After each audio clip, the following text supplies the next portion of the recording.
Ito mga bossing, sa mga nagtatanong kung anong available unit ko ngayon. So ito, isa sa mga available unit ko. This is a 2024 Honda City RS mga bossing. Top of the line variant yan.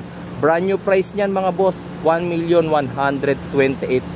Pero ito mga boss, ang laki na ng discount ninyo. Tapos, meron pa kayong almost 200,000 na upgrades. Pakita ko sa inyo, napakakinis niyan mga bossing. Coding natin is Tuesday mga boss. Tapos, eto, pakita ko muna sa inyo yung upgrades ha. Makikita ninyo, napakakinis ng sasakyan na yan. Kung sa pakinisan lang mga boss, as in, brand new condition to mga boss. Pakita ko na sa inyo, yung upgrades natin, unang-una, Rota Mags. Dagdagan nyo pa, syempre, Yokohama tires yan. Tapos, hindi ko lang maipakita sa inyo, pero naka STX suspension yan mga boss. Napakamahal ng suspension na yon.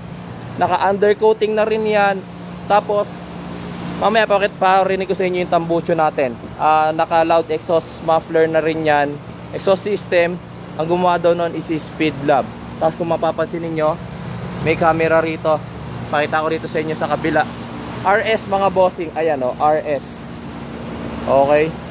Tapos naka X films na tint. So nakita nyo naman, dark sa labas, pero dito sa loob tignan nyo, napakalinaw, di ba? Ayan o, napakalinaw dito sa loob.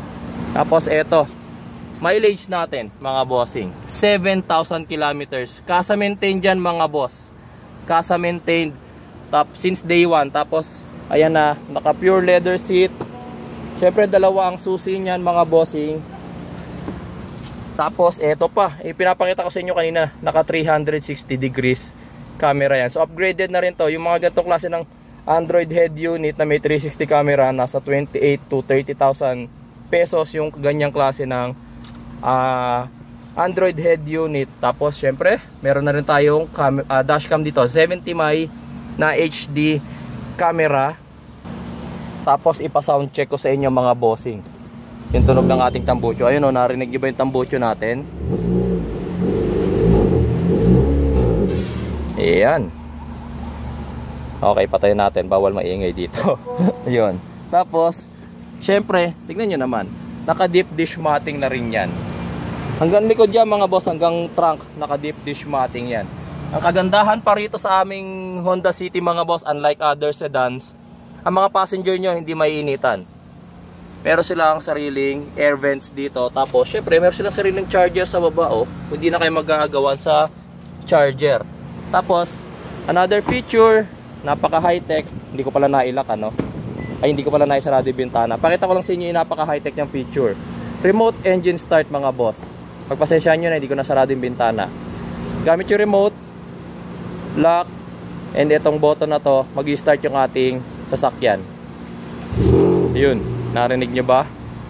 Maganda rin pala na hindi ko naisarado para nakita ninyo na wala nag-start dun sa ating sasakyan. Magandahan pa pang bossing kapag ginamit natin yung remote engine start, hindi lang makina ang umaandar, pati aircon. Ayan o, naririnig nyo ba yung air vents? Ayan. So mga interested mga boss dito sa ating Honda City RS 2024 model to mga boss ha, top of the line.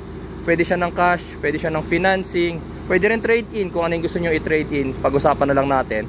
Basta ang asking price natin dito is 958,000, negotiable upon viewing. Brand new price niyan mga boss, 1,128,000. So sa 958,000 mga boss, more than 150,000 agad yung natipid nyo. Plus, meron pa kayong worth almost 200,000 na upgrade.